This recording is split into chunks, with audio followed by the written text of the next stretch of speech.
next will be now Captain Adam White. At the time of the incident, he was a firefighter, has since been promoted. So, Captain White.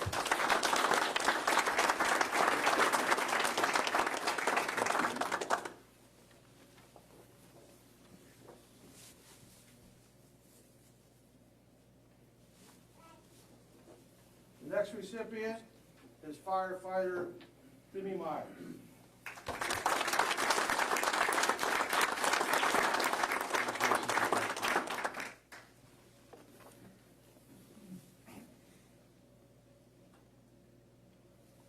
Now, the fourth firefighter, which was Captain Fred Adamson, was here. We just got an alarm. He had to leave to respond to the alarm, so we'll make sure he gets this award. He wasn't real eager about being here and standing in front of a crowd, so it kind of worked out for Fred. So, gentlemen, thank you. Mayor, thank you. Council, thank you. I really would like to thank our fire department, our chief, and all of our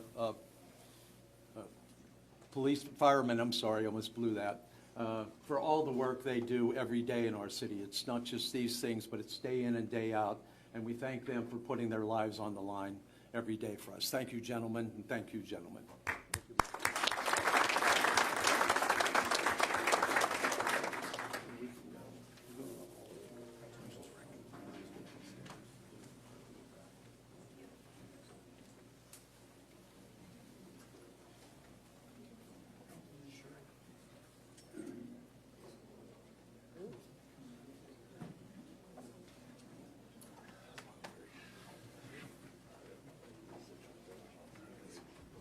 Everybody a second to exit here.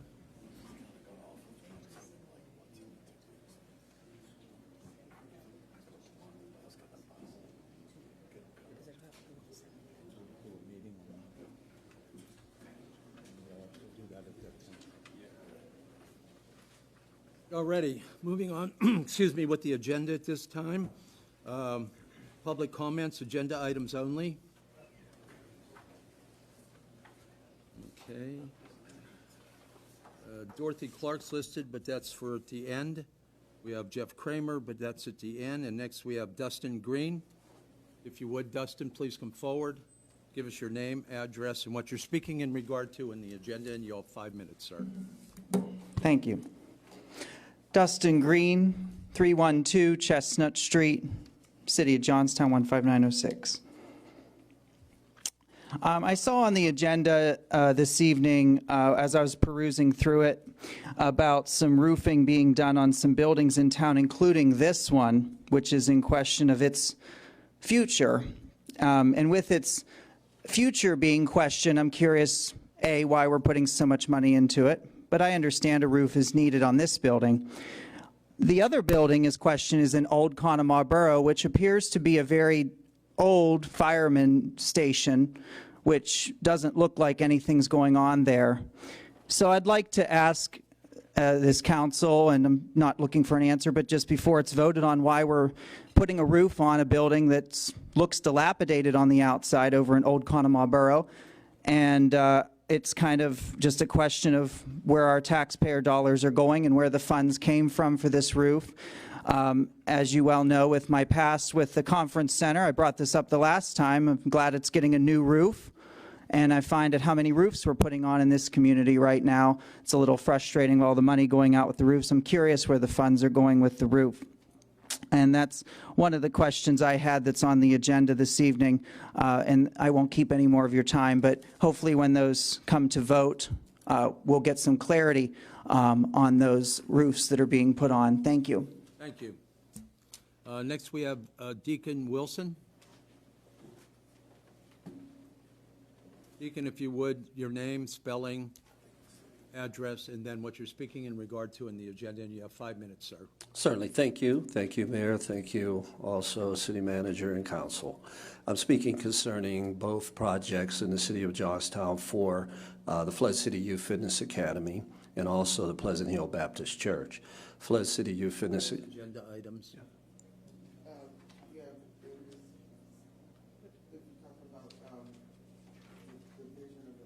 Correct. Yes. Yes. agenda.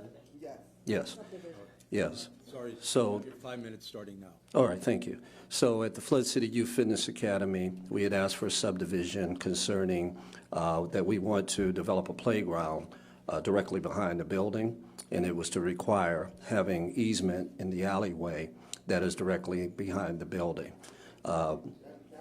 That's not? Okay. Okay, all right then, I'm sorry. Okay, so Pleasant Hill Baptist. Okay, thank you. At the end of the meeting. All right, thank you. All right, Pleasant Hill Baptist Church, who had a catastrophic fire on October 31st, 2023. We lost the church on Peeler Street. So we had asked for land. Some of the land we purchased, some of it was city land, in order to not only build a new church, but also have parking. That is located on William Penn Avenue, between William Penn Avenue and Evansburg Road. The only address that was there was a dwelling that has since then been torn down by the church, and that dwelling was 280 Evansburg Road. So our plan, again, is to build a one-story church that will have handicap accessibility, of course, be able to meet the needs of the church and the community and the ministries that we have within. It will also open up an area where we will have parking and also better lighting. William Penn Avenue is a thoroughfare into the city, Route 271, so we're happy that that is maintained by PennDOT, and that along with that, this will be an opportunity to bring back those services to the Prospect community and the Johnstown, greater Johnstown area at large, but also, again, to have where there was a over 100-year-old church that was in the neighborhood and in the city, and that it will now, take a tragedy that God has now turned into a wonderful thing for our neighborhood. So that we are asking the consideration that will come to fruition, and that we have your blessing in doing so. Thank you. Thank you. Next, we have Mr. Cashaw, please.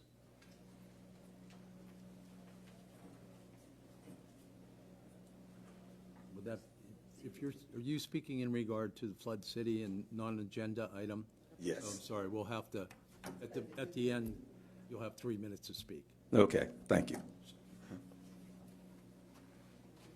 All righty, thank you. Starting with reports, City Manager. We have a very full agenda for this evening. Bring your attention to a couple things. I'm going to ask at this point in time that ordinance number 5375 be tabled when it comes up. We'll have to have a special meeting for that and another item, because that is an ordinance and it requires 2 votes. So I'm putting that out there now. A couple other things. You'll notice that the overhead camera has been relocated with the help of our technical assistants. We are in the process of streaming our meetings now. So we're on YouTube, and I'm sure the other platform that we're doing. But we're out. We haven't connected yet to Breeze Line, but that's going to be in the near future. Josh, what's our second platform we're on? Right now we're just on Facebook. Facebook, okay. So we're live streaming as we speak. So you can tune in if you'd like. A couple other things. I'm happy to report, as I mentioned in executive session, that we came to an agreement today, a tentative agreement with the mill rats, and we're going to be moving forward with a special council meeting, hopefully on Monday, to approve that agreement. I will say that the spirit of cooperation was there when I met with mill rats today. We were able to iron out a lot of issues that had been pending. It's a mutually beneficial agreement that we were able to iron out, and upon approval by council, we'll obviously make that public document. So there was a lot of effort that went into that. Obviously, there was a lot of chatter on social media regarding that, but we were able to prevail and have a great conversation with the mill rats today and get that resolution ironed out. And if approved by council at the special meeting, that'll be a 3-year agreement, and we'll move forward from there. The special meeting is when, one more time? We're planning tentatively right now for Monday at 10 a.m. We have to get the ad in the paper and do the things we need to do for open record, or so sunshine, excuse me, and get it out there. Very good, thank you. All right, And congratulations on working through those details. thank you. All right, the mayor's report. As always, it's been very busy down in Johnstown, to say the least. Last night I attended the Veterans Day Parade. May have kept a few people away because of the cold weather, but the spirit was still there. So we had people coming downtown, did a brief ceremony, and recognized our well-deserved veterans. I know Mike was in attendance, Sylvia, a few others that attended that. Last weekend, I really saw it as one of the busiest weekends, or busy weekends, in Johnstown. Just commending the activities that are going on. The War Memorial had the Chicago concert. The next night, they had the Dwight Yoakam concert. There was a boxing match, a lot of things to go to. And the soft opening of Jimmy T's Firehouse and Pub up on Upper Main Street. Great place. Hopefully, we'll frequent that regularly. And I understand there's a new business that's opening, or in the process of opening. Is it the Moon and Mugs? Is that correct, Mike? Open. So a lot of good things happening here in Johnstown, and a lot of activities. Attended the Cambria County Regional Summit at the War Memorial, and I know a few of my fellow council members attended that. Previously heard, I attended the Masonic Temple National Registry of Historic Places. We did our city council budget meeting. Took a tour of Hiram G. Andrews. Again, I constantly say that's a hidden gem up there, dealing with the vocational needs of many of our special needs or other students. Attended the Military Hall of Fame at the War Memorial. I know Reverend King was in attendance with me for that. The Conemaugh ER ribbon cutting for the emergency room on October 9th.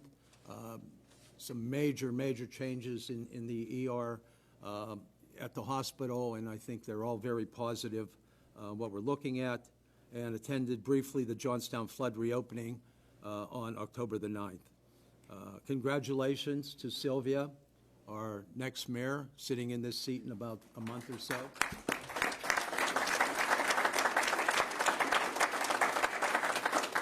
And also Taylor for both seats, winning the 2-year and the 4-year seats on council. Looking forward in about a month and a half to be sitting down there with you guys and looking up here. So I'm sure they'll do extremely well, and we've got some great people to lead us into our next decade or future with our city. That's all I have for this evening. Are there any questions for the mayor? If not, city solicitor? I don't have a report for public session this evening. All righty, we'll move on then. Council updates, starting with Councilwoman Mock. The West End Improvement Group had our annual basket party on November 1st and 2nd. Again, it was a success. The community came out. We had guest announcers and staff helping out. It was a good time. The community's just great. They were really good, and it was a wonderful event. Everything's sort of put away for our season, and we're finishing up on our Hawes Pike garden. If you came in on Hawes Pike, you probably saw where our garden is. There's a wall that was built. We have a sign that's being made that resembles the Cambria City sign and the Brownstown sign. It's a black silhouette, but this one will have trees, and it says Johnstown, established 1889. The Bricklayers Union, and I can't remember their local number, did the work. Their apprentices came down and worked on it, and FIHOF helped out as well. And we had an anonymous donor that's helping us get that done, and it'll be a nice sign coming into the city. It's beautiful. It's going to look really nice, but I just want to give recognition to the folks that helped us with that. And there'll be a nice little plaque on there. So, and that's all I have. Attending events, just about it, like everybody else around here, doing all the events that are happening in the city. There is stuff to do in town, so please continue to join in.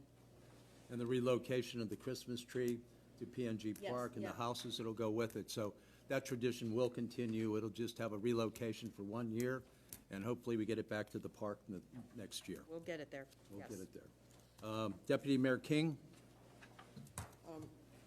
I won't go over all the events I attended. I'll just one big one. I'll just maybe give a couple announcements that the chief, I don't want to steal your thunder, but I only talk about the first responders ball that's coming up this Saturday. And also, we mentioned Light Up Night for the tree, which is on the 21st, which is Friday the 21st. And I do know the Flood City, Mr. Castro, when you get up and talk about your fundraiser that's coming, your annual fundraiser that's coming up. And I just would like to say happy Thanksgiving to everyone. And if there's any neighborhood that is interested in having Light Up Night, one of my visions is to have Light Up Night in each and every neighborhood. I know West End does a Light Up Night, and this year we did one in Kernville. We were doing it before COVID, and they kind of got away from it. So we will be having Light Up Night again in Kernville. But if there's any neighborhood out there that does not have Light Up Night that is interested, if you would just contact me, let me know. I think it would be wonderful. When I was a kid, my father used to make sure that we would go around and see all the trees and all the lights that were on the houses. That was one of the joys I had at Christmas time, going around seeing how everybody's houses, how the different houses were decorated. So this would be a way to go to all the different neighborhoods and see the decorations that are done, and that how each neighborhood has some type of light up night. So if you're interested, you're out there in the neighborhood, please contact me. It's not too late to have a light up night in your area. Thank you. Councilwoman Huckel? Good evening. Again, a couple of announcements. Gallery on Gazebo is having an opening for a quilting and wood carving show, 11:15. So that's this Saturday, 2 to 4. No cost to the public to attend. Enjoy some art on Gazebo Park Place, where businesses are certainly struggling with the construction, but glad to have it and looking forward to the future. In that same vein, once again, the gallery is sponsoring the Festival of Trees in the Ameriserve lobby, along with the old department store setups that are there. We're inviting businesses or individuals to enter and decorate trees to decorate that lobby. So if anyone is interested in that, contact me. But I also wanted to indicate that while the tree is no longer in the middle of Central Park, there are still downtown business district core activities happening, not all at P&G Park. The Steeples Project at the Grand Hall is hosting its annual Lessons and Carols on December 5th. The Gallery on Gazebo is hosting an architecture tour on December the 11th.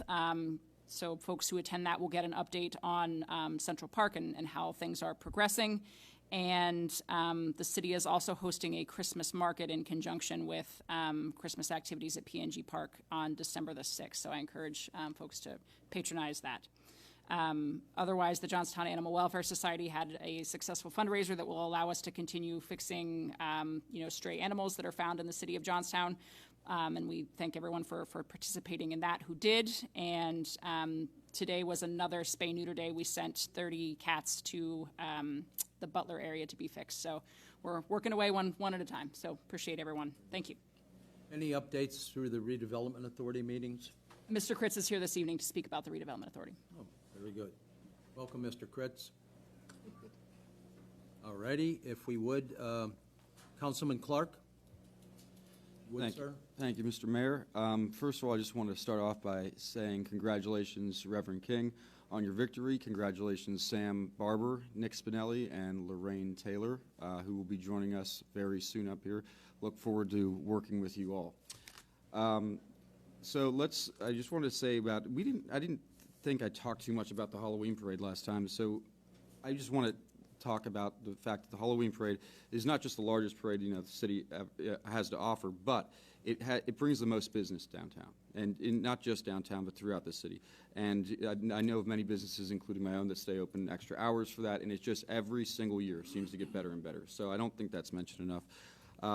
Also wanted to speak about Jimmy T's. That we went to the soft opening, as the mayor mentioned as well, and I would encourage anybody who hasn't been there, go and see it, because not just when you walk in, but they have a back room I didn't even know existed that is excellent for anybody who's looking to have parties or event space or anything like that. So that new business is pretty excellent. Now, Downtown Business Centers meeting, we did not have one in October. I mentioned that last time, but we will continue to have it one in November. It'll be on the 18th at the American Legion. And thank you, Councilman Arnone, for offering that up to us once again.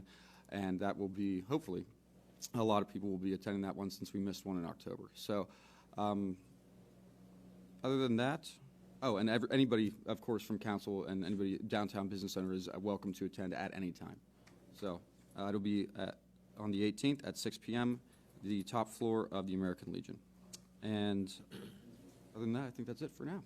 All right, thank you. I'm sorry, may I interject? I did forget one thing.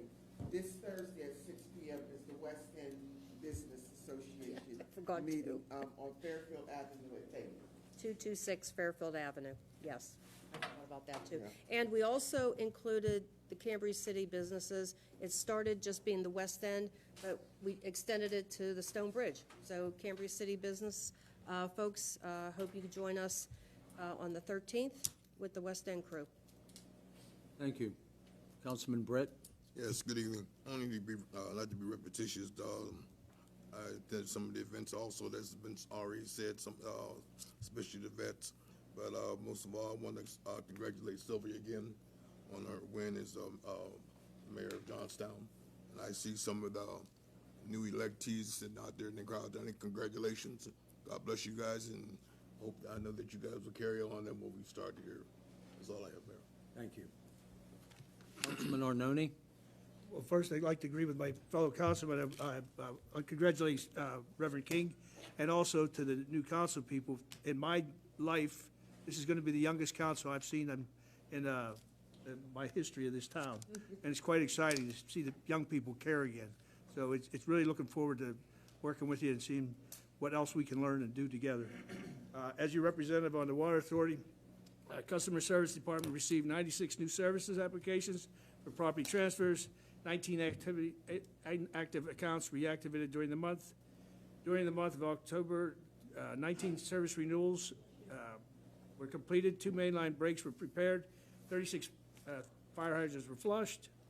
The main line, the lead line replacement in Westmont was 100% completed throughout the month of October. The crew is now working on Hudson Street, which is approximately 70% complete. If you'll remember, there was a bad leak on Hudson Street. That's what made the move in that direction to get it fixed right away, and that'll take care of the water problems over there. 2,000 service lines have been identified throughout the system. RDM will be sending out 15,000 letters to customers to self-report their code requirements. In October, there was 1,882 sewer mains were jetted, 5,320 feet of main line was inspected. Over the past month, 50 pressure tests were completed. As of the end of October, we are at 73% pressure tested, which, if you recall, I'll tell you this again, when we sold it to them, it was at 60%. So they're making headways big time to try and get that to complete it, to make the state and the federal government happy. As your representative on the Housing Authority, as in the past few months, I have provided an update on the statistical information related to the population of our public housing communities located in the city of Johnstown. As of October 31st, 2025, the total population of Johnstown public housing communities was 3,549. Our Section 8 vouchers population in the city of Johnstown totaled 967. This amounts to a total combination of 3,534. We are currently assisting an estimated 47% of the people living in poverty within the city of Johnstown. There are over 100 families currently living in the Prospect. All 110 apartments are expected to be completed and ready by the end of this month. And it's filling up nicely, and everybody's quite happy with the new renovations. The federal government shutdown may prevent JHA from receiving monthly funding, and we are keeping our website update with current information regarding our housing programs. The Housing Authority is financially stable and will remain open throughout. Some programs could be affected without continued resolution or passed budget. But we know that the budget was they're starting to work to approve it, and so that all may be moot. JHA hosted a Healthy Homes event in October, November 5th, where we distributed cleaning supplies and information sheets on topics such as fire safety and pest control. Around 40 families participated in this event. The Housing Authority is preparing a HUD inspection at Connor Tires and Prospect in early December. No properties needed to be inspected yet this calendar year, since all communities previously scored high enough and HUD is well aware of the, to skip every other year because they're doing much more improvement through this new system. I want to thank the Veterans Community Group and the City of Johnstown for hosting the Veterans Parade. Though it was cold, it was quite really appreciated, and it's an annual event that means a lot to a lot of people, and they truly we're grateful for everybody's effort. Thank you. Thank you much. At this time, petitions, none. Ordinances for first read. An ordinance of the City of Johnstown, Cambria County, Pennsylvania, amending ordinance number 5361, adopted on March 13th, 2024, updating the fee schedule of the City of Johnstown. Do I have a motion, please? Motion? Do I have a second? Second. Any questions or comments? Not Jen, roll call, please. Janakovic, Yes. Arnone, Yes. Britt, Yes. Taylor, Buckel, King, Mock. Yes. Ordinance number 5375, an ordinance fixing the salaries and wages to be paid all elected officials and employees of the various departments and bureaus of the City of Johnstown for the calendar year beginning January 1, 2026. Do I have a motion, please? Do I have a second? Second. Any other motions? If not, Jen, roll call. This is a motion to table. Mock, Yes. Janakovic, Yes. Arnone, Yes. Britt, Yes. Clark, Buckel, King. Yes. So this ordinance was tabled. We move to the resolutions. Resolution 10724, a resolution of the City of Johnstown, Pennsylvania, authorizing the city manager to execute and take necessary action to effectuate an agreement with the Johnstown Housing Authority for the provisions of police services for the Coopersdale Community, Fulton L. Connor Towers, Logner Plaza, Oakhurst Prospect, Solomon Communities, Townhouse Tower, and Vine Street Tower at a cost of $455,520 for calendar year 2025, $482,413.20 for calendar year 2026, and $505,931,096 for calendar year 2027. Do I have a motion? Motion. Do I have a second? Second?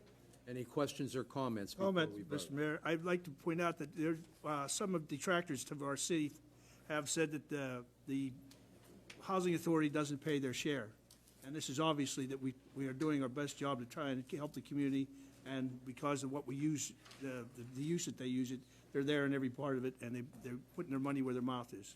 How much of an increase since the last contract for 1 year? It goes about the same as the raise for the policemen. It almost always goes the exact same amount as what we raise the policemen's wages. Oh, yeah? We raise it, Okay. the raise goes equal with that. So the police salary patrolman wages were increased by 13 or 14%? They were, everyone, all the raises generally go on what the police get raised. Okay. But the, if I don't know, Mr. Arnold, the chief would like to kind of speak to what, just a summation of what the contract entails, what actually the police will be doing, because it's different than it was before. Sure, I'll let the chief comment on that, but to echo what Mr. Arnone said, this reflects the wage increases per year that the police got in their collective bargaining agreement, and it also alleviates some stress on the housing authority.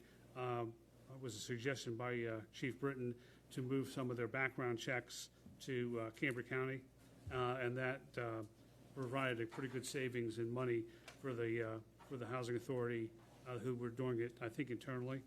They were paying somebody to do it. Right. So, Chief, I don't know if you want to comment on the exact, because this is more than just patrols. This is going into the buildings. Would you please? Over there. Would you please?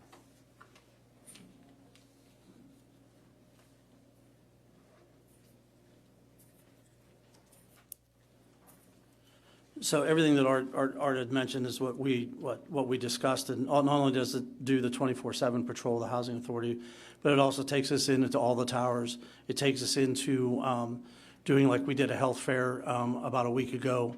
So anything that we can do to help the housing authority with police presence, that's what we're going to do. So if that answers. Will there be a little station inside of each housing community? So that's something that we're working on. We had that in the past, years past, but once we changed computer systems over the years, we kind of got away from that. So that's something that we want to try to get back to. So we're going to look at that, seeing what, because we had one in Coopersdale, we had one in Prospect, we had one in Solomon. Most of our guys have already been doing it, or because we have had such a turnover. So we have about 20 guys in our department that the management offices don't know who these officers are. So our guys have been stopping in there, making sure they're meeting the staff that's in there, marking the calendar, say, hey, we were here, we spoke to people. So we want to make sure that they know who our officers are, and, we can work with them. So when you say 24/7, that means that there'll be a police officer at that site? No, we're just giving them 24/7 protection. So we would just go, we have 2 cars that are assigned to the Housing Authority at night shift. So they would, we kind of split it up where they have, one would have Prospect Solomon, the other one would have Oakhurst Coopersdale, and then the downtown car would do check the towers, Connors Towers, Vine Street Towers. So that's what I meant by that, but they'll be patrolling those areas, answering all the calls. Yep. Any other questions, council? A comment real quick about this. Specifically the increases, obviously, we know that the increases are affected from the contract that we negotiated with the police officers. But at the same time, I want people to recognize, too, that with these increases and what, the Housing Authority will pay for this, that means something, because every number that we see all the time from how many calls did the police officers respond to in Housing Authority property, those amount of calls seem very high often, right? But we have to remember that those calls account for every single call, whether that's a noise complaint or a shooting or just something. Correct. It could be something small, it could be something like that. So the Housing Authority is paying their fair share, along with what they should be paying to our police department. And we have to understand that some of the times when we see those numbers and how many calls are responded to the Housing Authority, they can seem padded, because it has to be reported every single time, every single little call. Right, and then one thing I would say is that with the dedication that Art and myself have with the Housing Authority and the dedication they have towards us, this is the first time we've ever had a 3-year contract with the Housing Authority. It's always been a 1-year contract, so I thank Art for that. Excellent job, thank you. Thanks, Chief. There's no other questions or comments. Roll call, Jen. Hugel? Yes. Mock? Yes. King? Yes. Clark? Yes. Janakovic? Yes. Britt? Yes. Arnone? Yes. Resolution 10725, resolution of the City Council of City of Johnstown, Cambria County, Pennsylvania, acknowledging receipt of and authorizing the city manager and/or his designee to take any and all actions necessary to include the calculations of the minimum municipal obligation for each of the city's pension funds for inclusion in the 2026 municipal budget. Do I have a motion? Second? Second. Questions or comments? Roll call? Janakovic? Yes. Arnone? Yes. Britt? Yes. Clark? Hugel? Yes. King? Yes. Mock? Yes. Resolution 10727, City of Johnstown to Cambria County hereby requests a statewide local share assessment grant of $528,000 from the Commonwealth Financing Authority to be used for renovations of the East Side Fire Station. Do I have a motion, please? Oh, Motion. second. Second. Questions or comments? Art, can you summarize for the public what's going to happen with this renovation? Yes. Is this the Conemaugh one? No? This is a different. No, this is a different one. What we're looking at, as we had reported out previously to council, is the possibility of obtaining the Turgeon building to move the Ash Street Fire Station into a better facility with better response times, better overall condition. So we're hoping to seek funding for that project. Okay. Any other questions? Roll call? Britt? Yes. Clark?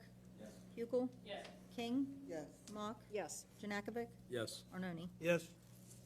Resolution 10728, a resolution of the City Council, City of Johnstown, Pennsylvania, authorizing and directing the city manager and/or any of his designees to enter in and take to effectuate a contract with Wholesale Energy Company for the purpose of discounted electricity. Do I have a motion? Motion. Second? Second. Questions? Does this give us a savings? It does. The actual calculation hasn't come out yet, but it's going to be equitable to what we saw last year. Obviously, there's an increase in utilities. The final numbers haven't come back, but this is the same broker that we've had agreements with in the past. Roll call, please. Clark. Yes. Hugel. Yes. King. Yes. Mock. Yes. Janakovic. Yes. Arnone. Yes. Britt. Yes. Resolution 10729, a resolution approving a contract between the City of Johnstown and Butts Ticket Systems for parking meter system. Do I have a motion, please? Motion. Do I have a second? Second. Questions or comments? This will be the park movable system. Correct. And at that time, I could just announce to everyone, once those are installed. Actually, no, can we talk about why this is a good thing to do before the Main Street project? Like we mentioned before, these are removable, things we can move them around. Yeah. It's not, it's a completely different system. And in the past, I think when we were talking about this in the past, those questions would be sort of, why are we doing this before the Main Street project to start? We're just, Main Street's gonna get torn up again, whatever. These can be moved, these can be, and, they can be used for advertising purposes. And when this new system is in place, that's when the 1 hour free parking is going to take effect in the city, in the central business district as well. So I think it's important to recognize that this is, one, modernizing our downtown area a bunch, and something that, is can be moved around as needed. So I think that is important to recognize and for people to understand. Any other comments or questions? If not, roll call, please. Arnone. Yes. Britt. Yes. Clark. Yes. Hugel. Yes. King. Yes. Mock. Yes. Janakovic. Yes. Resolution 10730, resolution of the City of Johnstown, Pennsylvania, to enter an intergovernmental cooperation agreement and memorandum of understanding by and among the City of Johnstown, Cambria County, Pennsylvania, and the Redevelopment Authority of the City of Johnstown on operation of programs utilizing an EPA Thriving Communities grant funding. Do I have a motion, please? Motion. Second. A second? So Questions? let's get some answers on exactly what this entails. If I we could. think Mr. Kritz is going to be speaking later, so, Okay, we can just wait. do we want him to speak Yes. now? Let's do that. Mr. Kritz, if you're available then, sir, Sure. and we'll hold the vote on this till after he's done. Yes. Thank you. Thank you for the opportunity. This is an EPA grant through Health and Happy Homes. It is a $350,000 grant that actually my predecessor, Melissa Komar, was able to acquire. And this memorandum, or this intergovernmental agreement, is so that we can use the money that the Redevelopment Authority acquired to work on lead abatement in homes that are in the city's program. So what we're trying to do is be that tool in the toolbox for the city. Is we got funding to do some work within the city. This agreement is needed so that we can have this cooperation to make sure that, one, the city doesn't spend any of its own funds and is reimbursed for any expenses that they have, but then also we can deploy this money into the city. Mr. Kritz, if I may, as speaking as a member of the Water Authority, I would welcome you to talk to Mr. Kerr about that lead abatement, because a lot of that stuff has to be incurred by the Water Authority itself. So before you spend money on something, I would check with him, because they have every intention of replacing the lead lines. The law says we have to do it up to the house, to the meter. Correct. So, that goes on the expense of the Water Authority. So before you spend money, I would say work with him to see what, so you don't spend it twice or have to spend it on something you don't need to. So we have communicated with the Water Authority, and this is for lead paint and things that are in the home. This isn't for the water lines at all. Very well. Is it just specifically for that and only that? Lead abatement, yes. Just that? Yeah. Well, and if you want to, take it a step further, the Center for Population Health has applied for a $3.4 million lead abatement program through HUD. And my hope is, working with the city, we develop this agreement and that we have a tool in place that can be used for other entities to have sort of a boilerplate agreement of how these things work between us. Councilman, two. Is that, I'm sorry, go ahead. I know. Is this grant specific just to the city and the other one you're speaking of for the county? I believe the Center for Population Health will be countywide. They have a bigger footprint. It might actually go outside the county. I'm not sure of their footprint. Ours is specifically for the city. And Mayor, we've had the conversation already. There's no need to invent a new program. Correct. But we've had the conversations, and we're going to include the Water Authority in those conversations, that if we're going to be doing lead abatement for paint, let's get the lead abatement for the water lines coming in, and with the Center for Population Health, the water lines in the house. Oh, that makes even better. It's counterintuitive just to do one and not do the others at the same time. Makes more So sense. hopefully we can do a trifecta. When we hit a place, then we hit it all three. Well, and building on that, I mean, the whole point, we received the money. We didn't want to reinvent a wheel. The city already has a program. So our goal was to work houses off your list instead of trying to go out and create a program of our own. Well, and this is how cooperation is supposed to work between these. Correct. Yeah. Thank you. Thank you, Mr. Schwartz. There's no other questions. Roll call, please. King, Yes. Mock, Yes. Janakovic, Yes. Arnone, Yes. Britt, Yes. Clark, Hugel. Resolution 10731, resolution of the City Council of the City of Johnstown, Cambria County, Pennsylvania, authorizing the city manager to sign all documents necessary to replace the roof at the old Fire Station 6 at 900 Railroad Street with the Duro Last roofing system installed by Umbrella Roofing. Do I have a motion, please? Chuck, yes. Second? Second, Questions and comments on this, then? I yes, think there were some questions. please. City manager, if you can brief us and explain what entails with this in with respect to what somebody had brought up at public speaking. Why do we do this? Why are we getting this? And so on. Certainly. The building itself is in pretty good position for structurally. The roof is in desperate need of repair. We have to do some other things, internally, for fix-ups. But we're confident that the building can be repurposed and reused as a city facility. We've already had some conversations with various groups, one of which was the Animal Welfare Society, to possibly use this not only for sheltering, but if they do their spay, neuter, or release, that would be a good place for the animals to recuperate before they're released back out. As far as the technical aspects, I can let the Public Works Director, Carmen Drussello, speak a little bit about the roofing process with the umbrella roofing. If you don't mind coming up and.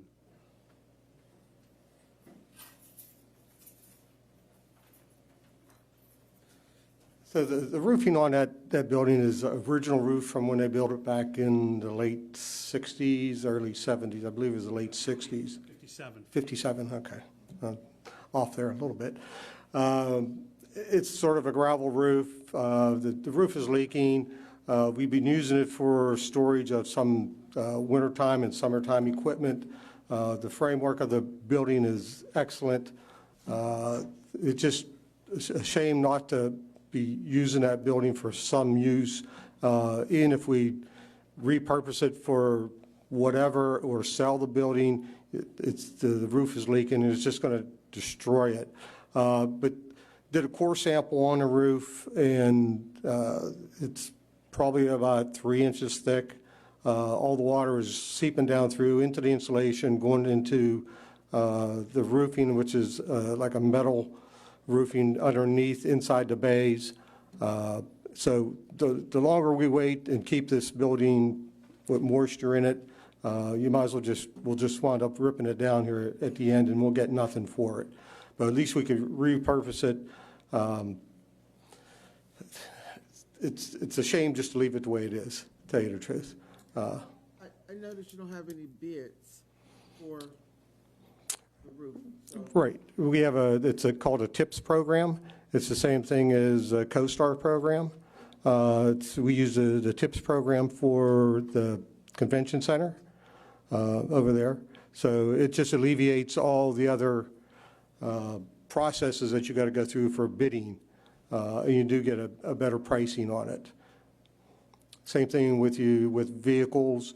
We use the CoStar program. CoStar just doesn't cover the roofing on buildings, but the TIPS program does. So I don't really know what that is, but what I'm saying is that you think that the pricing on that did we try to see what would happen if we sent it out to bid, as far as what we could get and compare it? Well, if we have to send it out to bid, we'll have to get an engineer to actually do the process of coring a roof and setting up all the specs for it, and then bid it out, and then get the paperwork back, probably, which would be more expensive. You're going to be paying an engineer. They have their own engineering company that does the coring of it and does all the legwork. Just one second here.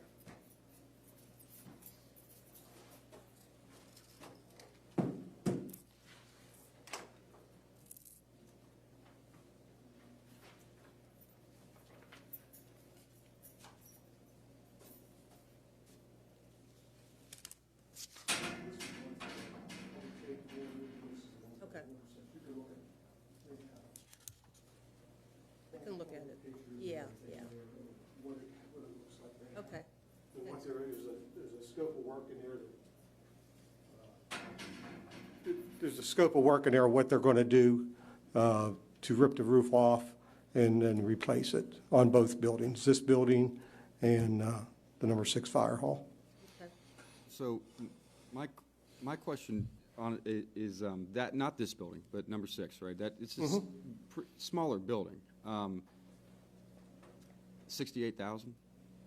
I don't know, to me, I don't know, if we were to put that. Again, look at the pictures of it. The roof looks bigger than what, the roof is bigger than what the building looks.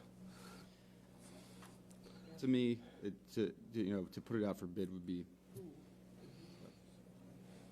But you're saying we'd have to get an engineering study and pay for that? You have to get, A chance we'd even get something a bit cheaper than what's correct, there. correct. You're going to have the cost of the engineering study to begin with. One of the things you'll notice from the original quote, when the TIPS program was applied to this building, it lowered the price by about $3,500. Yeah, I believe it came in at 73 something, now it's 68. Yeah. Any other questions, council? I just want to make the comment that, to reinforce what Art was saying, the city lacks a municipal animal shelter. So while the city has been speaking with animal welfare groups between the Humane Society and the Animal Welfare Society, both of those groups are private nonprofits. The city does not have an animal control solution. So the idea that we need to repurpose buildings for a purpose like that is a very real one. Carm, do you want to just stay there, because we're going to talk about the public safety building next? Sure. Okay. Thank you. Well, at this time, are we ready to, if there's no other questions, Jen, please, roll call. Buckel? Yes. King? Yes. Mock? Yes. Janákovic? Yes. Arnone? Yes. Britt? Yes. Clark? Resolution 10732, resolution of the City Council of City of Johnstown, Cambria County, Pennsylvania, authorizing the city manager to sign all documents necessary to replace the roof at the Public Safety Building located at 401 Washington Street with a Duro-Last roofing system installed by Umbrella Roofing Systems. I have a motion, please. Motion. Second. Second. Questions or comments? I just want to make a quick comment. All the funds for both places are ARPA funds, correct? That's correct. Okay, and the ARPA funds are designated, the deadline for reallocation is over, so we would have Correct. to do it for purposes of this nature.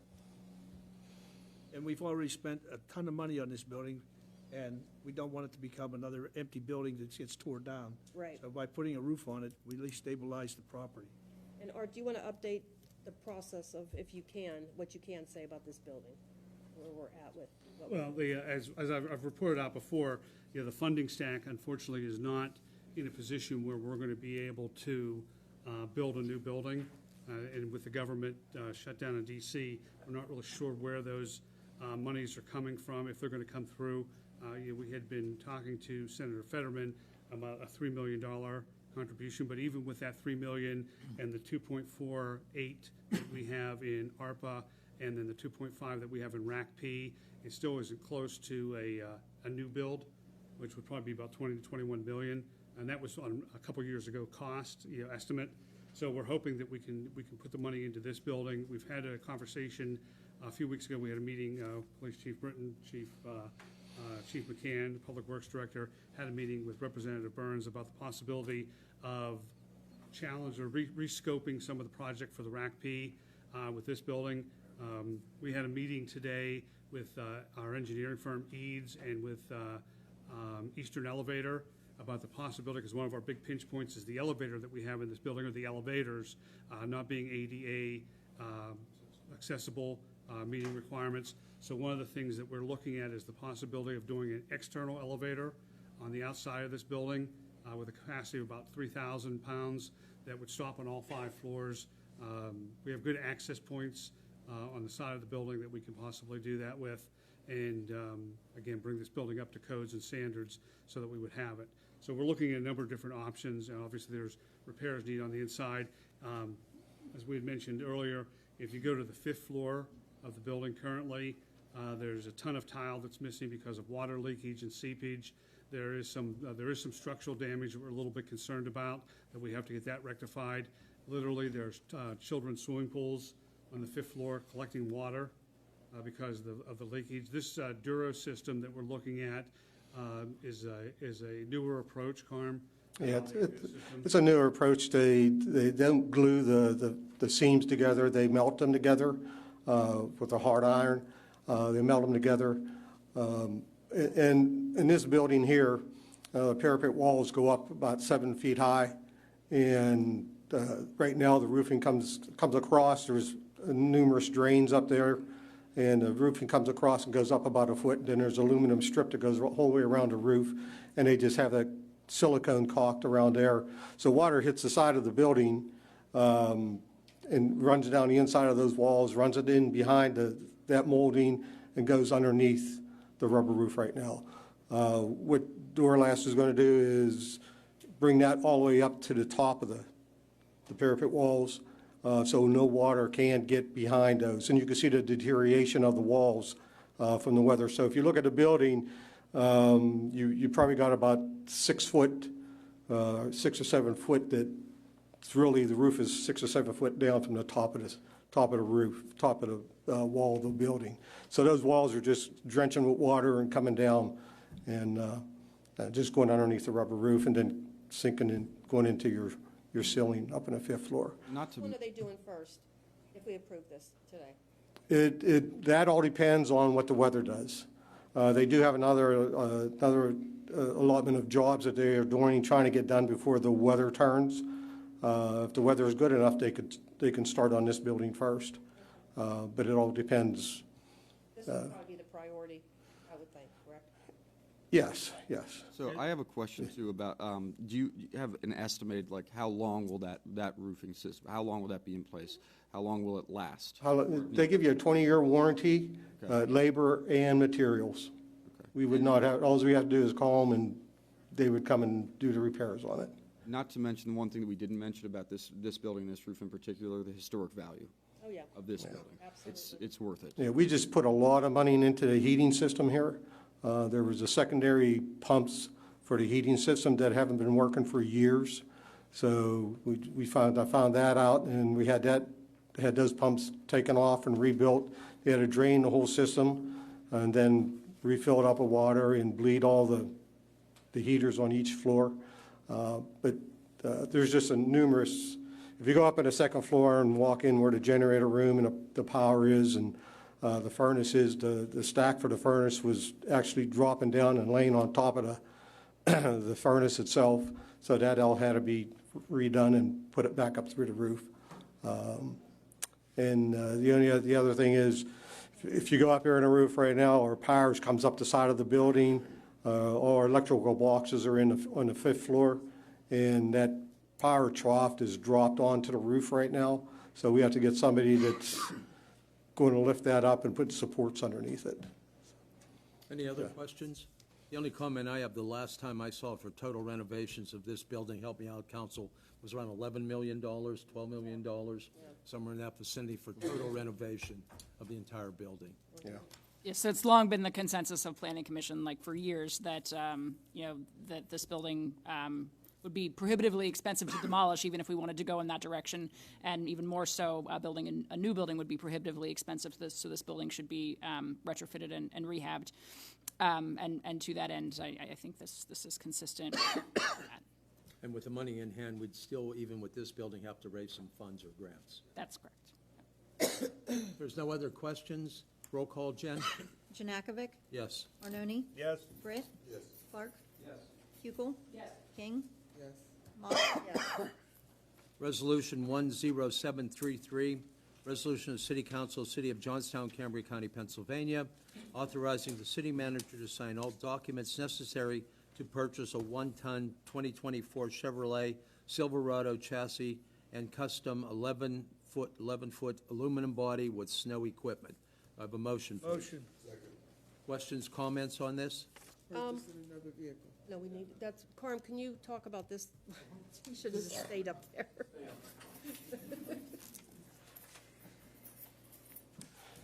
So the one-tons, we have 3 one-tons right now. They're 2016s. They're Terrastar. They do not make those anymore. Parts are very expensive for them. They're basically seen their useful life. A lot of our equipment, as you all know, I worked here before for numerous years. The equipment that I have bought when we first went distressed in the 90s, I am still working on. Okay, that equipment should be seen its useful life. It should be gone many, many years ago. We're putting good money into bad equipment. So the one-ton is going to be bought through liquid fuels money. We didn't do any paving this year. One of the reasons is I came into it late, the director's job. The other one is gas companies all around paving a bunch of streets. Why do we want to pave streets when they're going to be doing it? And you don't know which street they're going to be on, and they don't even know which street they're going to be on. But anyways, it's a new truck. It's a 2024. In November here, when I first got the quote on it, it was $5,000 more. In November, they just came back with a new incentive. It's $5,000 less. So we got a better deal on it. They have it on the lot. It's yellow. And our equipment is just, a lot of it is old. This went through CoStars, and even the chassis is CoStars, and then The chassis is CoStars. A&H equipment is CoStars. The Holman Chevrolet dealership is a CoStars. So they buy A&H equipment, gets it off of them, and then A&H equipment builds the body, which is CoStars. they're a vendor of a CoStar recipient. Yes, Yeah, yes. Participant, okay. Yes. Thank you. Any other comments, questions? Well, we were talking about the roads in the city. We, as council members, get a lot of complaints about the roads, but the public needs to know that's usually the gas company, the electric company, the water company tearing up the roads, and the state on the highways too, et cetera. So it's just quite clear. A lot of our projects, unfortunately, aren't coordinated well with us at times. Would you agree with that? Yes, yes. A lot of them, I'll just bring up Roosevelt Boulevard over 56, right there from John Street over to, it was supposed to go up to Walnut Street. Well, the state cut them off. So they only went up to Union and Vine. So they're coming in Monday to mill that. Okay, they're going to mill down approximately six inches or to the concrete, wherever that is, probably 6 to 8 inches.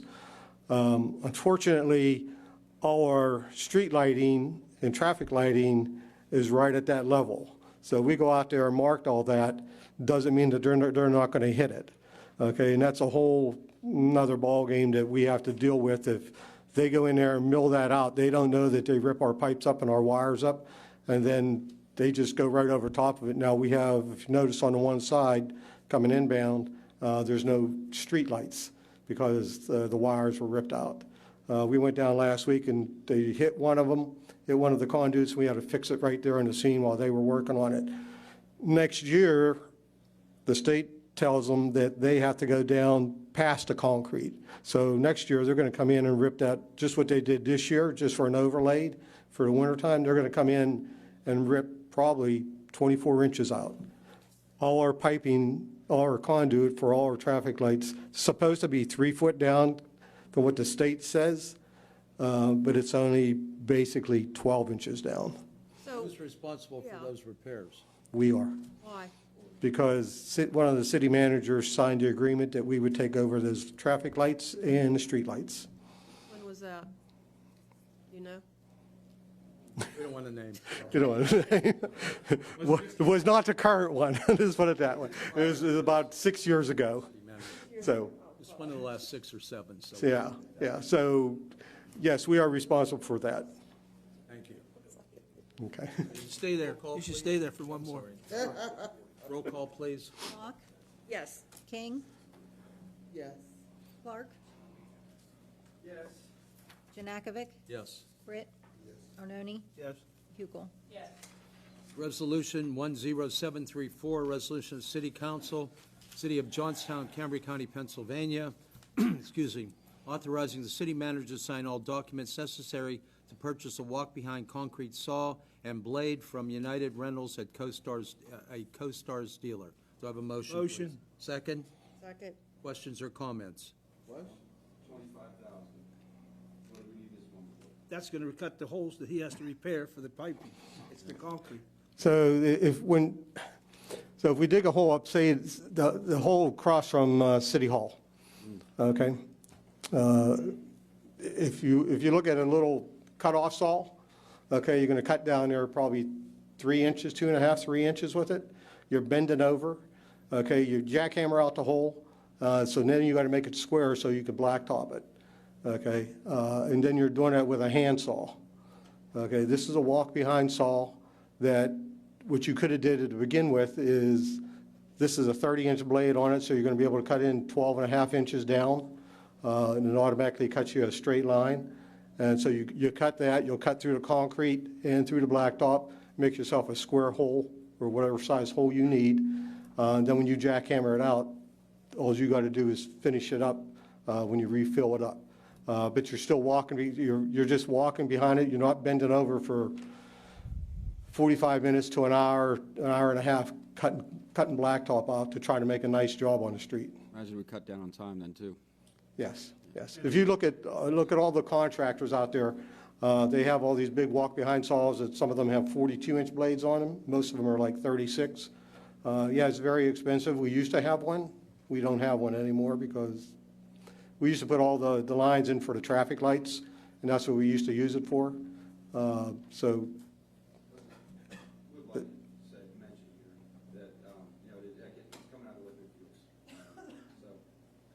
Yeah. It is what it is. Any other questions, comments? Nope, you're good, Clark. Roll call, Sit please. down now. I sit down there? Thank Britt, you. Clark, Hugel, King, Yes. Mock, Yes. Janakovic, Yes. Arnone. Yes. Resolution 10735, a resolution of City Council of the City of Johnstown, Pennsylvania, approving a 40% health care opt-out provision for all non-union full-time employees for 2025 and establishing a flat rate health care opt-out for all union and non-union employees for 2026. Do I have a motion, please? Motion. Second. Or can you, Questions? yes, please. Sure. So what had happened several years ago, there was an incentive put forth by finance and then approved by city council, of course, that employees would be compensated an additional rate. The initial rate for the healthcare buyout for employees who opted to go on a spouse's health care or not take our health care was $1,000 for an individual and $2,000 for individual and spouse or individual spouse and family or individual and children. When that new incentive was put in, it was put in at a 40% rate of the premium, and there was MOUs signed with 3 bargaining units and inclusive of non-uniformed employees.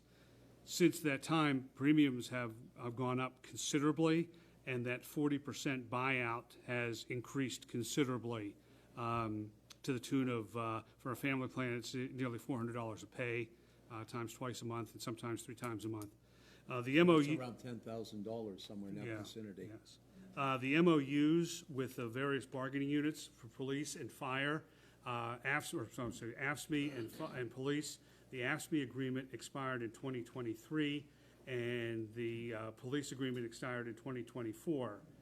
The fire agreement expires the end of this year.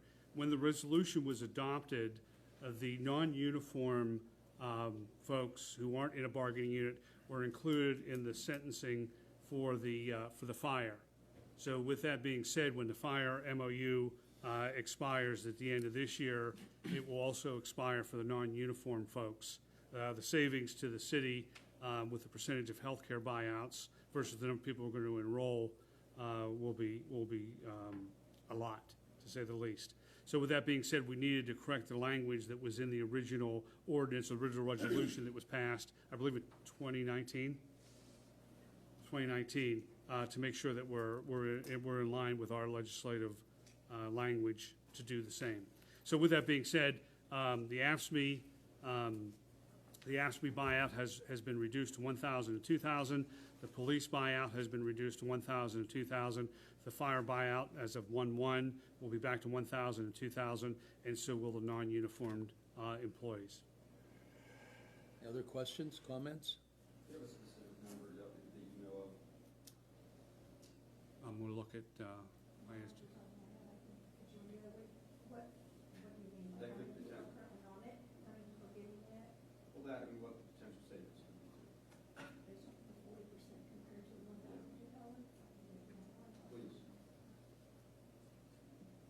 Roll call? Clark? Yes. Buckel? Yes. King? Yes. Mock? Yes. Janakovic? Yes. Arnone? Yes. Britt? Yes. Resolution 10736, resolution of City Council of the City of Johnstown, Cambria County, Pennsylvania, approving a subdivision of one property along William Penn Avenue. Do I have a motion, please? Motion. Second? Questions or comments? I just want to state the Planning Commission did review this and found it consistent with our regulations. All right, thank you. Any other questions or comments? Roll call? Clark? Yes. Buckel? Yes. King? Yes. Mock? Yes. Janakovic? Yes. Arnone? Yes. Britt? Yes. Resolution 10737, excuse me, a resolution of the City Council, City of Johnstown, Cambria County, Pennsylvania, approving a land merger of 6 properties along William Penn Avenue. Do I have a motion, please? Motion. Do I have a second? Questions or comments? Same statement, Planning Commission also reviewed this. Thank you. And why the merger of 6 properties, just for general information? If you've got 6 properties, all the same owner, and the person wants to build on it or do something with it, it's very useful to have them all on the same parcel. And then, of course, if they have plans to do something that's inconsistent with the zoning, they have another process to go through in front of Planning Commission, but this is simply a lot merger. The Planning Commission's okay. It recommended that we approve this, yes. Recommended. Mayor, if I Yes, may, sir. add comment for the first resolution that was passed in this matter. There's a playground up there that was a DCNR funded playground that we have an agreement to maintain in perpetuity. We had checked with DCNR to see if we could do the merger with that. With this resolution, DCNR indicated that we could not do that, so we had to carve that out for our maintenance first one. purposes. Right. And that's why we couldn't include it in this merger. So this would have been 7. We had to cut it out. All right. That went over the limit then, is what you're saying? Not over the limit, but we're required to maintain it, so we have to maintain ownership of the property. Okay. Roll call, please? Arnone? Yes. Britt? Yes. Clark? Yes. Buckel? Yes. King? Yes. Mock? Yes. Janakovic? Yes. Resolution 10738, resolution of the City of Johnstown, Cambria County, Pennsylvania, approving an agreement between the City of Johnstown, COJ, and Butts Ticketing Company, BTS. So I have a motion, please. Motion. Wait, didn't we just, That's what I was going to say. Is this different than the one we voted on Yes. previously? Yes. Can you, let's make sure we got 2 motions. We have a motion and a second? Second. All right, questions? I'm sorry, who motioned? I did. I second. And question is Right, so is there's different there's two separate items here. One is the system itself. As you can see on the exhibits on this, if you look at Exhibit A, or the only exhibit that's on here, this is for the servicing of the ticketing. So there's a lot of fees that were waived on here. This has the reservation user fee and the no-charge reservation service plan that the end user would pay. It's of note that this is lower than the current rate with the current system that we have. So this is actually for the system itself versus the enforcement portion of it, which was previous. All right, any other questions on that? Not, roll call, Jen? Mock, Yes. Clark. King, Yes. Hukel, Yes. Janukovic, Yes. Britt. Arnone. Yes. Do we have any new business? Any old business? Yes, old business, city manager, can you update us and the public on the park? Yes. Things are progressing very well with the park. We're still ahead of schedule.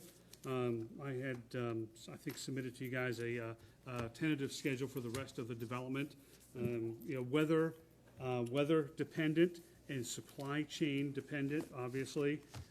We are looking at a completion date, I'm happy to say, of June 30th. So ahead of schedule. We had another bi-weekly meeting today with the park folks. We're looking at the security system or potential security systems for the park, which would include the camera system, which would be very intuitive, that could tie into our real-time crime center that the police department has, that we can tie into from City Hall or other various city agencies to check the tapes and see what's going on over there. That's also possibly inclusive of a free Wi-Fi option for Central Park. So things are progressing very well. The construction coordinator manager with CJL has been very diligent. I'm going to give them kudos. That there's been a couple minor issues with some of the construction process, which they were on top of. Straw Construction and their subcontractors fixed those things with due diligence, and I'm very happy with the progress so far.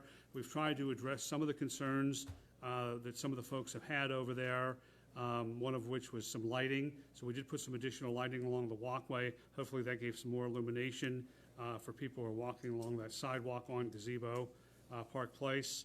We're also looking at some other options for the street lighting. We have to approve, probably tomorrow, the bollards for Gazebo Park with what we're going to pick for those bollards to block that off. But again, things are moving, relatively quickly. I'm almost, Ivan was up there today. Mike, I don't know if you saw, were the pads in for the monuments already? So, all right, so they're pouring a lot of concrete. As long as the weather holds, they can do upwards of, they're hoping 22 yards of concrete per day to get in. On a bad day, maybe 16.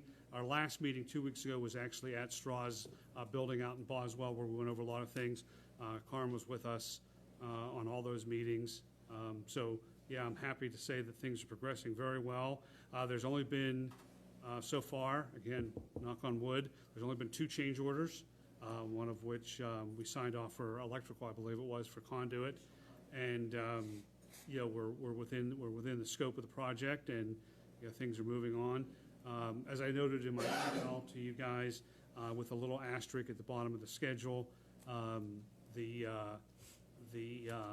fountain is a separate purchase, so they hope to have that ordered here in short order and move forward as the project sees fit. Were you able to get the schedule approved by Straw to put on the city's Facebook page and website? I didn't talk to them yet. I will. So at the meeting today, I did ask that. They were going to go back and verify that that would not be an issue. The only concern they had to that end, and Art and I talked about this after the meeting today, while they have a shutdown time that's listed on that schedule, they're going to continue to work, weather permitting, until they can't anymore. And even then, they're still going to have subcontractors in there working, pulling wire, and doing other things throughout the winter. So that, they just wanted to, because of the fact that that timeline shows that they're. It could shift any which way. They're actually going to be continuing to work throughout, and they'll coordinate with Carm or me to make sure that if they need in there, they need access, or they need anything from us, that we'll continue to support them throughout the season, so. And I do know, some of the trees were taken down because of where the root system was. Correct. For the conduits and the electrical work, and we did talk about trying to get the bigger trees instead of the dwarf 10-foot ones or 15-foot ones, and are we still able to see if we can do that? Carmen and I were at the public safety building today talking to the engineers about the elevator. We might cover that meeting. So yes, so today, met with Ron McIntosh, he was there at the meeting. Yes, that is still ongoing. They have aligned and identified the trees that they need, the larger scale ones, and where they're going to be. And also, he was able to get with the Proven Winners folks, and they are assisting now with sourcing out planting material that the subcontractor was struggling to get a hand on. So those folks are going to assist with that sourcing of that material to help keep our costs where they need to be and have everything where it needs to be on time. So, yeah, so that's been taken into account. How many trees are we getting? Wait, it's a lot. I'd have to look at the listing. Like 40-something? Oh, it's more than that. It's more than that. Okay. I want to say it's in the 50s. I don't have the exact number. Yeah. Yeah, it's up in there. 57 sticks. Some of those we're getting through Vision, right? Is that still on? Some of those are coming through a grant that Vision acquired with the Conservancy. And the trees are going to be not fruit trees, okay? Let's squash that little rumor out there. They're not fruit trees. But they're going to be trees that are good for that kind of layout. The roots aren't going to be crumbling, you know, the sidewalks. Layout with regards to the root system Height. and the way they grow. So one of the issues you have now, and it'll be captured during the Main Street project as well. Some of the issues we have now, and Carl can speak to what a vein it is.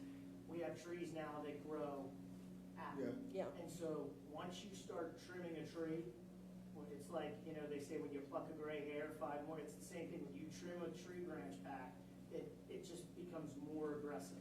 So these trees that we're talking about, especially in a lot of areas, are gonna be columnar trees. So they literally they grow like this. They don't require pruning. They don't require any additional care besides, you know, water And an arborist went over all this Correct. stuff. Yep. Okay. And not to mention too, that when you talk about the 50 some of, high 40s amounts of trees, we're not even talking about all the different shrubs, all the different things that will also be around there. And Marie, I wanted you to talk about real quick, if you could, when that time comes, about the planting of the flowers and all that kind of stuff. I'm serious. I did tell Ron, I'll be done with council, but Yeah. if you need me down there pulling weeds and planting flowers, I'll do it. Yeah, but then we could also look for other volunteers who Yeah, might want to absolutely. help with that. and do I the definitely planting want to be and all that involved. kind of stuff. Well, the Proven Winners thing that he applied for, that grant he applied for with them, he's still awaiting hearing from that. And if that comes to fruition, that comes with a period of time in which they're going to help maintain them. They'll replace anything that doesn't take or starts to not look good. That's all part of that process with that grant. So there's some great opportunities there as well. So, Also on that line, part of the meeting today, just approving some different things. Straw Construction has donated the 40-foot flagpole, which is going to save us about $8,000. And the 2 flagpoles, I wanted to give a shout out. The 2 flagpoles that were originally there, the fiberglass flagpoles, with the help, as most of you guys know, I take care of the welcome sign coming into Coopersdale. And with the help of CARM, the guys from the fire department, actually a couple of retired firefighters and civilians, we repurposed those poles. So there's 2 flagpoles down by the welcome sign, which we're going to get illuminated. I bought lights the other day and donated them to the city. So we're going to put some lights on those and put some flagpoles up. But the flagpoles are up, we're going to put flags on those flagpoles. But the fire department came down and we poured concrete and they stayed up, I guess. Surprise. they're down there? They're up. Oh, okay. Yeah, we put them up 2 weeks ago, 3 weeks ago. Yeah. Okay, check it out. Okay. So June 30th is the date for what? No, that's the tentative handoff date, and I want to reemphasize tentative. And that's what, everything, portions still completed, uncompleted? Completed. Completed. All right. So we're going to have a big 4th of July celebration, tentatively. Tentatively. I want to say one more thing about I know, it's exciting. about the park. And I think it's been said before, but I think it's important to say it again, is that you had the foresight to make sure that all these receipts were in by a certain amount of time. The fact that we're so far into this, I think is very important to recognize, because when you guys came on, this project was not really going anywhere. You guys got it off and running very quickly, and not just that, but you, like I said, both of you had the foresight to understand that this needed to be done by, the receipts needed to be done by a certain point. I think it was the end of September Yes. of 2026, and we're going to be done 3 months before that, most likely. So Yeah. I just want to thank you for your leadership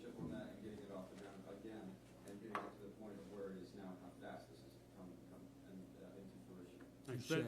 But it was a team effort. It was a team effort. Well, while we're doing that, I want to bring up the mill rats contract again, and I said this to you privately when you were walking around before. It's a win-win for the mill rats and us. And Art and his team negotiated, and I'm going to read here, for leading the team in negotiations, your skill in labor negotiations of many years was evident during getting this across the finish line. And you are a superb negotiator, and I just want to thank you for working with the mill rats, the mill rats, and getting it to the point you had to get it to. And your experience and your vocation as a labor negotiator really came into play. Thank And you. we'll be voting on that Monday. Monday morning at 10 o'clock. Jen can see If that. anybody would like to attend. Okay. Okay. Anything else you'd like to add with the mill racks? I think No, you've we done, have pass along the same thing. All right, we have some Yes. non-agenda. No, we have the department reports. Are there any questions for any of their department heads? We're good there. Okay, at this time, if we could, we will have courtesy of the floor for non-agenda items. Dorothy Clark?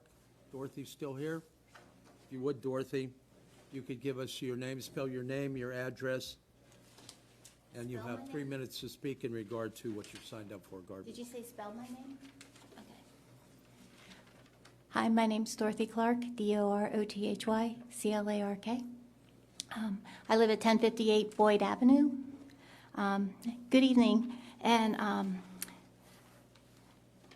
once again, my name is Dorothy Clark, and I live at 1058 Boyd Avenue in the 8th Ward section of Johnstown. I have resided there since May of 2019.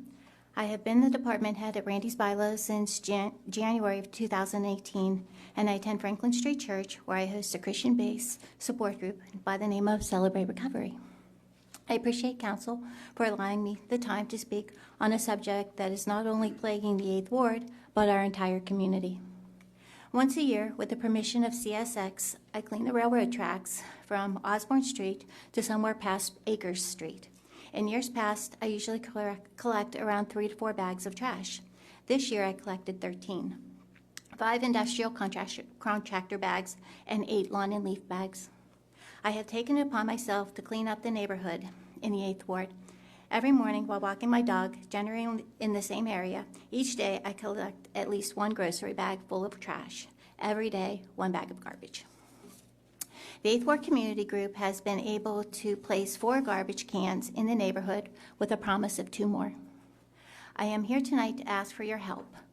Is it possible to have no dumping signs along the railroad tracks on Boyd Avenue? Is it possible for no littering signs to be placed throughout the neighborhood? Is there any ordinance that calls for a fine concerning littering? And once again, may I just state that cigarette butts are considered to be trash. Last Thursday, I went from my house on the corner of Osborne Street and Boyd to St. Vincent de Paul, and I collected 2 lawn and leaf bags, and that was just on the side with the guardrail. I'm asking for your help in deterring people from littering the streets of an otherwise beautiful neighborhood and community. I thank council for your concern in this matter, and no matter what the outcome is, I will still continue my quest to keep the neighborhood clean. Someone has to care, and I do. Thank you. Thank you. Thank you very much.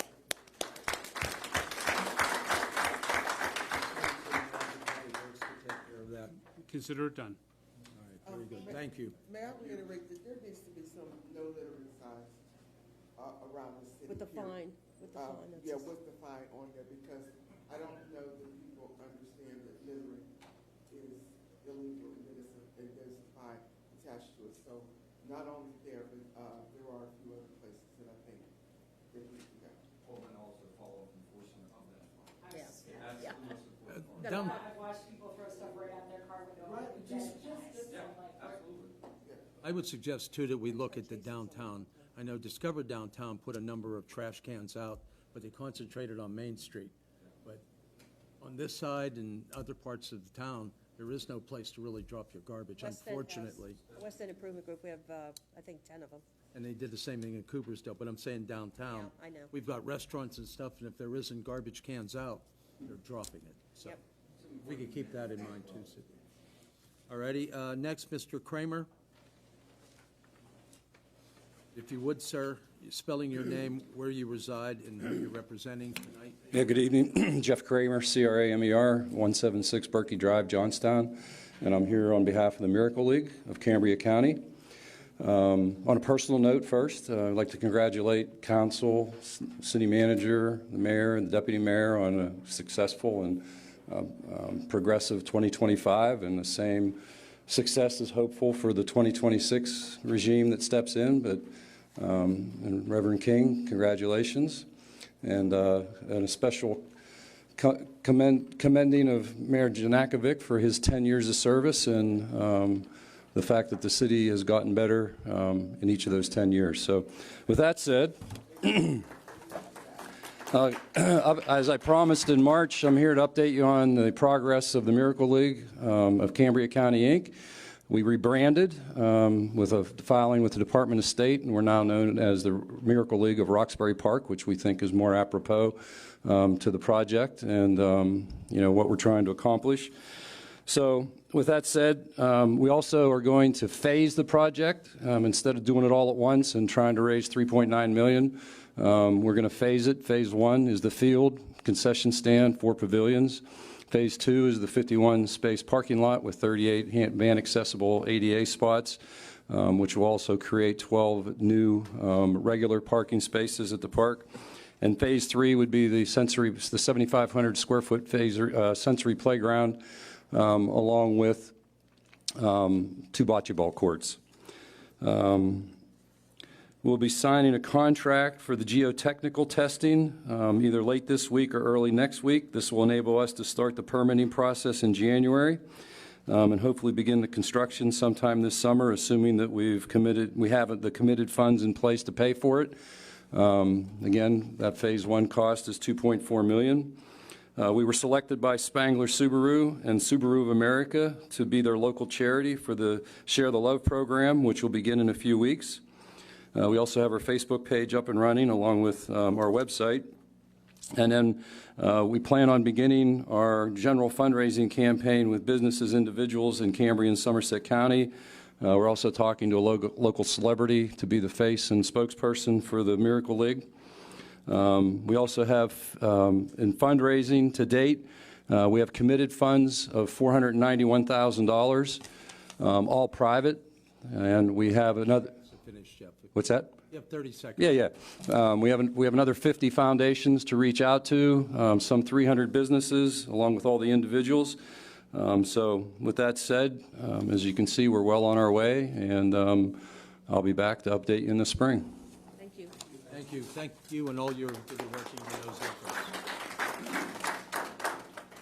Dustin Green.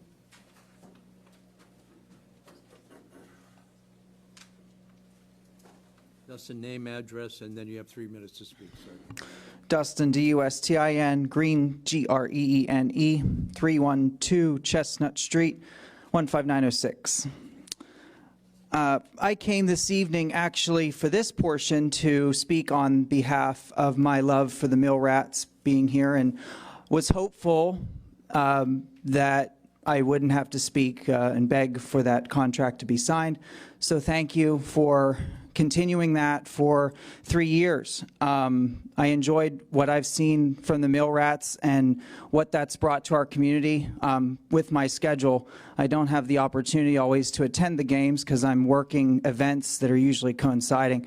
But it's nice to drive down Roosevelt Boulevard and see the stadium packed instead of empty. So thank you for keeping the mill rats here. It was one of the reasons that I wanted to speak a public comment tonight. Mics. I'm an AV technician who has stepped out of the business. Please fix these microphones. I'm not going to do it. I'm out of the business, but hire a technician to come and revamp this system. It is terrible. This is what's called clipping. This is clipping right now. It can be easily fixed by some adjustments. I would like to speak on the roof. The reason I'm upset about the roofing, it's interesting to hear that it's possibly being sold or given to another agency. that's fine. I didn't know the city was in the business of real estate. And I want to bring to attention the conference center, because the conference center is also getting a new roof. And the conference center in a few years, after 4 years, is also, there's an agreement in place where it can be taken over for $500 by the current lessee, and I think that that's ridiculous.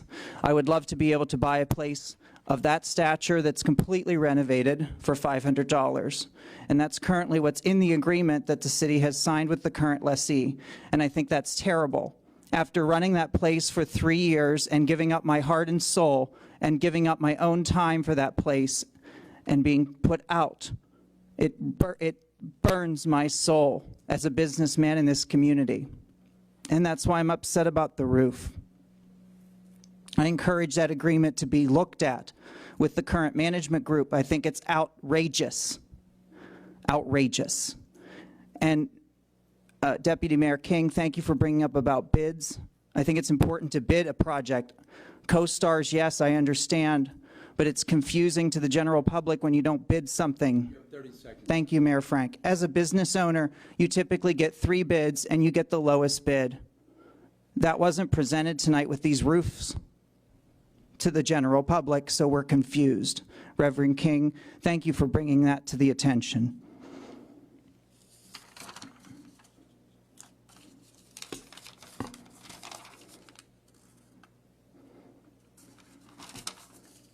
Thank you, Dustin. Thank you very much. I really don't have any other comments, and I appreciate your time. Thank you. Deacon Wilson?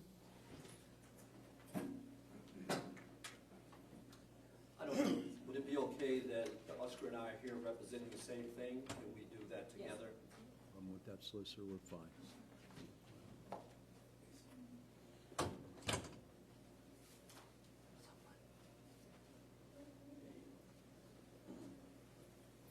If both of you would give your name, spelling, addresses, and then you each separately have 3 minutes.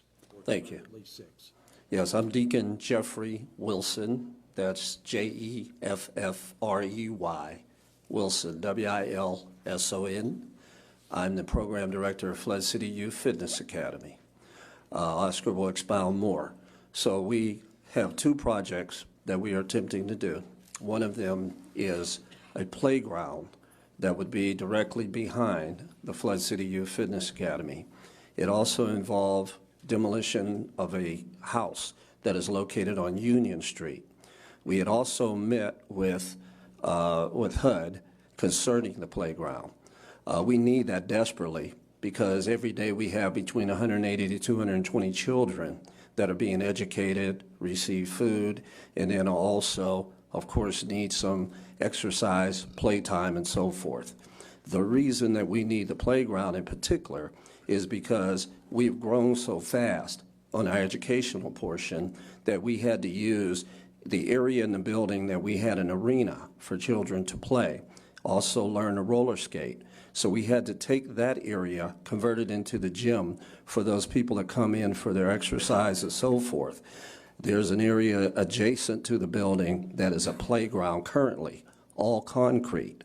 So this will enable us now to have a place that will have park concrete, park grass, where the children can play safely, and then also the area where the playground is currently, that is concrete, that we already have plans in order to build a building that will be our new arena. I'll turn this over to Oscar at this point.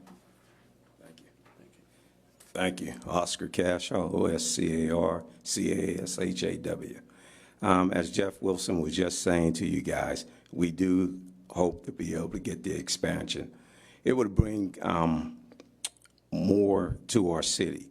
Down in the area where we're located, amongst a lot of vibrant businesses, they love seeing what we're doing with the youth in our community. There are a lot of our donors, our partners, who reaches out to us all the time saying, hey, you guys are doing a great job.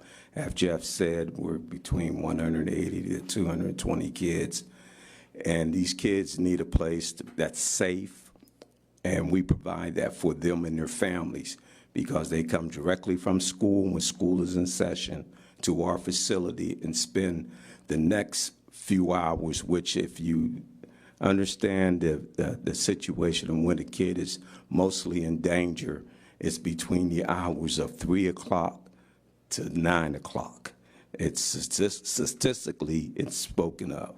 Well, that's what we feel that need for those families, because a lot of the families are working families. They can't be at home with their youth at the time. We have recently just received our child care center licensing, and that licensing is dealing with youth that's in school already up to the age of 13 and 14. Those are your most vulnerable youth that have the opportunity to come to somewhere where they don't have to worry about being in danger. Their parents don't have to worry about that they're in danger. We take the kids home from our facility once the day is done. So, to me, it's a no-brainer. We're worried about our youth in our community. Well, a playground for them and right next to our building would be significant. Thank you. Just a question I may have. Thank you, gentlemen, for all that you do. With these funding cuts and food cuts, et cetera, how are you managing that when you've got so many mouths to feed, to educate, to transport, et cetera? Well, since probably 2021, we was able to secure grants from the state. Our STEM program is one of the grants. It was a 5-year grant. And then we also are in partnership with the Cameron County Drug and Alcohol. And that grant was just renewed July 1st for another 5 years. This is our second renewal with the drug and alcohol. And so most of the funding that we get, it's funding from the state and from the federal government. And if I could also add that, I think due to the government shutdown, and we were happy to hear about the state of Pennsylvania, Governor Shapiro signing the budget tonight, but we have learned to be smarter about looking for alternative ways to finance our programs also. So sometimes through adversity, again, great things happen.